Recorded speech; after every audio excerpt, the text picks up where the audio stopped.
Hey everyone, it's Kyle from LearnYourCNC, and I got something special for you today. This video is the full recording of my live presentation from the 2025 Workbench Conference, where I shared my top 10 Vectric tips to help you work faster, smarter, and more creatively in your CNC projects. I was honored to be invited by Vectric to speak at this event in Atlanta, Georgia, and I just want to say a big thank you to them for the opportunity. I've been using their software for years, and I love helping makers make the most out of it.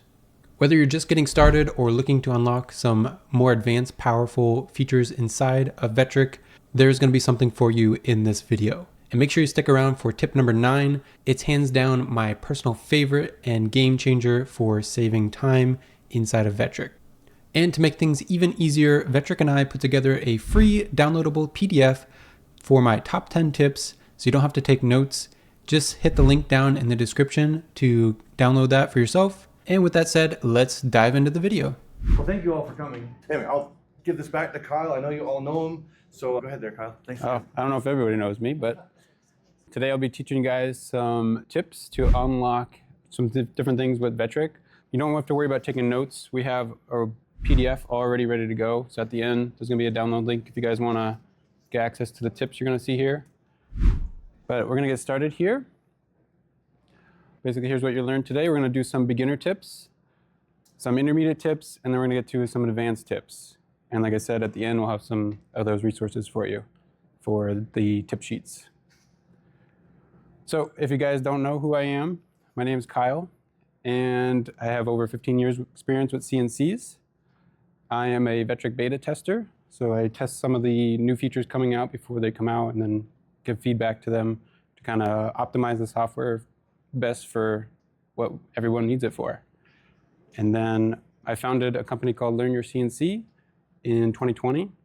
And so far I've helped over 5,000 students with that academy and got a big YouTube channel, and we have a tips and tricks Facebook group.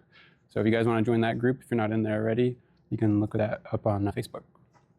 So we're going to get started with the beginner tips. And the tip number 1 is going to be keyboard shortcuts. Now, some of you guys may already know about this. You can do this with a lot of different software. Basically, it's just going to shortcut, speed up processes that you may do a lot, and reduce the amount of clicks you do, reduce the amount of mouse movements that you make.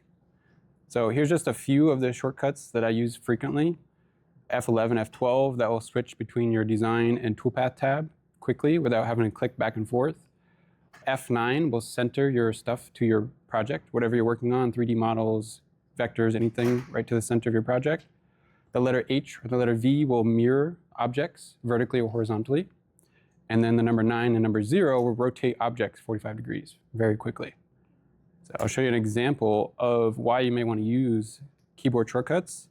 So here's going to be the example of rotating objects 45 degrees.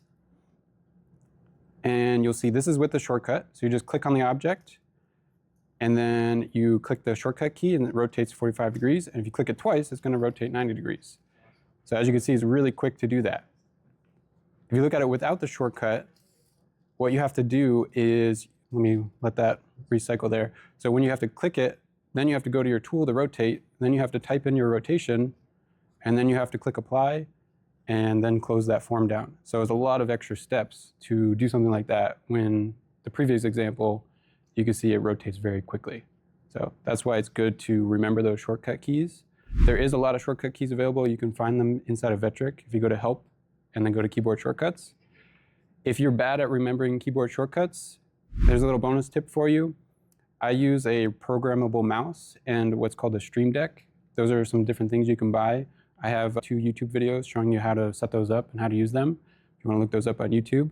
But basically, you can save all those shortcuts in either a panel that you can click the button or on your mouse if it's a frequently used shortcut. That saves me tons of time. You don't have to even get to your keyboard. You can just click it on your mouse and not even move your hand. So tip number 2 is going to be calculation fields. And this means in any number field, you can use basic math equations inside of those. And you can use formulas, you can use variables, anything like that. It's going to save you time when you got to do some math. Instead of opening up a calculator and trying to do the math, you can do it all within Vectric. And here's some different variables that you can use inside of Vectric. You can find this in our tip sheet and also in Vectric's documentation. But there's lots of different things. You can even convert inches to millimeters or millimeters to inches, anything like that, all within Vectric. So here's an example. If you want to cut halfway through your material, let's say you have 3/4 inch material, you want to put a pocket in there that's halfway through. Instead of trying to figure out what's half of 3/4, if you're not good with math, you could type in a formula, which is the letter T for your thickness, /2, and that would be T divided by 2, which is your thickness divided by 2. Whenever you change your thickness, this will automatically update because you used a variable. So if you decide later you want to put 1 inch material, it's going to update in your toolpath.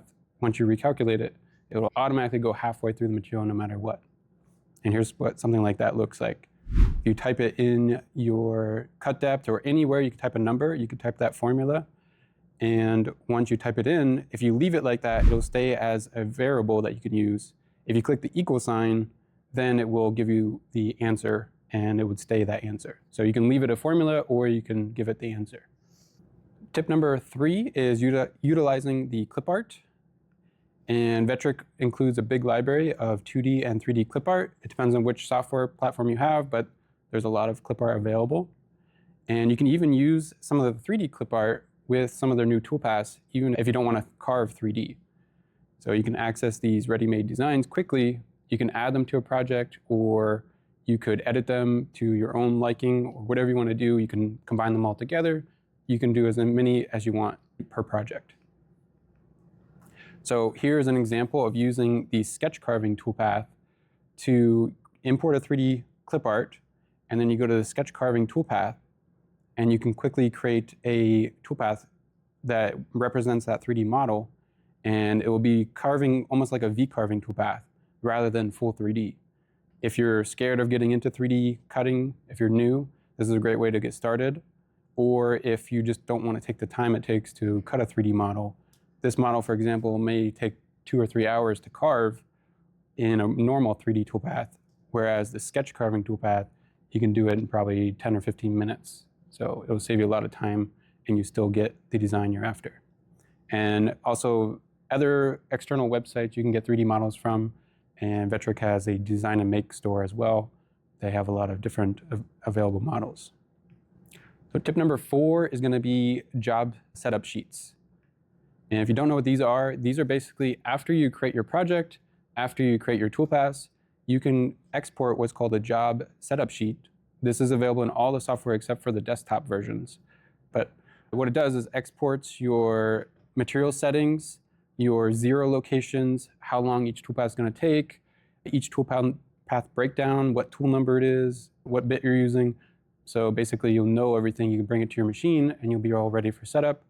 Or if you work with another person, one person can design, you can print that out, give it to whoever's cutting it, and they can take it from there. It's really handy to have. So like I said, you can have all your settings all in one place, and it allows you to avoid mistakes. Sometimes you may notice you had the zero place in the wrong spot, or you selected the wrong tool. This would tell you that before you actually cut it on your machine. So example would be if you're running a big batch of signs, or like I said, if you're working with somebody else, you could set up a job sheet to save you time and be more consistent results. And basically the way to do that is after you're done with your project, there's a save button right next to the toolpath save button that exports it as a job sheet file. And when you open that up, you can print it out, you can save as a PDF or whatever you needed to do. Okay, so that's some of the beginner tips. Some of those may be a little bit above where you're at, but this one's going to get more into intermediate tips. These will streamline your workflow and give you a little bit more efficiency. And tip number 5 will be the keep out zones. This is something new that Vectric added in version 12, and basically allows you to define areas you want to stay away from. And this will prevent you from hitting clamps or screws or anything you have in the way, or you just want to avoid an area on your machine. And example is, like I said, if you have clamps or anything that's you want to stay out of the way, you can draw a rectangle or any shape around that area and just select those rectangles. You see right now we have toolpaths going across that area, and when you put a keep out zone, it will go up and around those areas. So that would just tell the machine, don't cross there. If you guys are new, or I'm sure if you've been using CNCs for a while, you may have had a bit travel where it shouldn't have and crashed into something and break a bit. So this could save you a $100 bit or something. So this is really handy to have if you're using clamps or anything like that. All right, next we have tip number 6, and this one's a little bit out of the software more, and this is using AI with Vectric. So you guys probably know AI has been becoming more and more popular recently, and you can use it to create projects, you can use it to enhance your projects, anything you want to do with it. This particular one, I use an AI image generator. This one's Microsoft Copilot, and it's a free generator you can use. And you can see the prompt, I just created a simple prompt as one sentence. And all I said was create a highly contrasting black and white image of a artistic pattern. And it came up with that. And of course, you can get more defined with your prompt, and it'll give you a better result. And then you can go right from that picture right to the toolpath very easily. And you can do this in a matter of minutes. So it's really, really cool. I do have a video on YouTube on that as well if you guys want to learn more about that. But here's a quick example of how that works. So you put your prompt in, it generates an image. You can either edit it more or just save it. I just copied and pasted it right into Vectric. Then you can change the size or trim it or anything you need to do to it.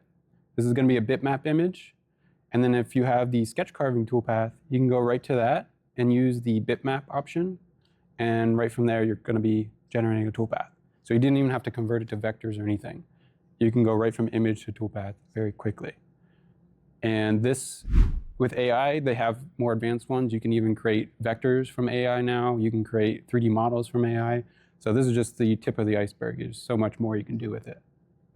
So tip number 7 is going to be 3D previews for marketing or social media or whatever you're using your images for.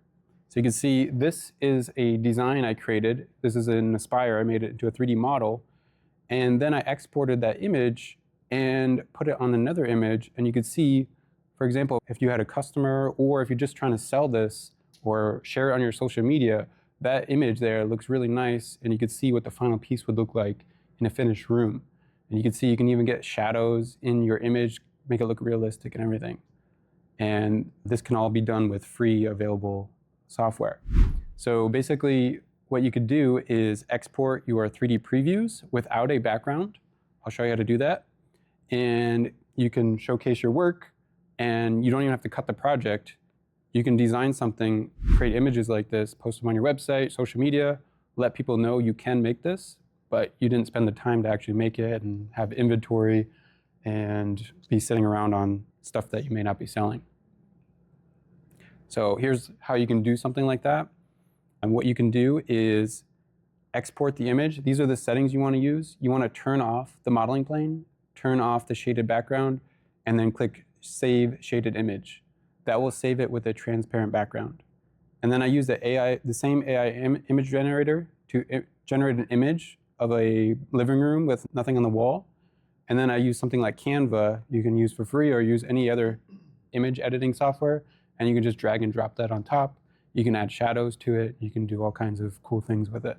So it's really cool to make really nice pictures on your website or social media, or even if you just want to share it with a customer or something.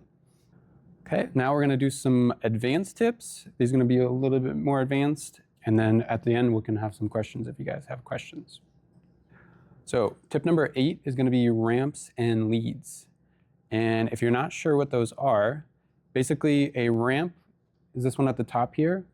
This one here you can see I set up as a 2-inch ramp, and that will actually take your bit and slowly ramp it into the material as it's going in to the final depth and then cut around. And you can see on this side, if I were to start here, that's what it looks like without a ramp. It plunges straight down and then starts cutting. So with no ramp, it's going to be very harsh on your tool and your machine because you're plunging straight into material, and most bits are not designed to be cutting at the bottom. They're usually designed to be cutting on the side.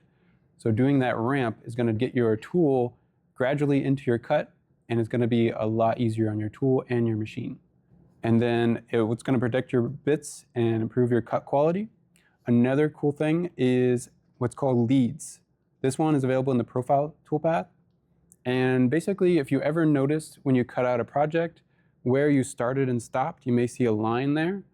And what that line is from when the tool stops in that location, it vibrates a little bit and it just touches the edge of your material a little bit and causes a tooling mark. And when it exits out, you're going to be left with a line there. And this lead option, you can put a lead into the cut and a lead out of the cut. And you can also combine it with a ramp. So the ramp's going to save your tool from plunging straight into the material, and the lead is going to save your material piece from leaving that toolpath mark on the edge.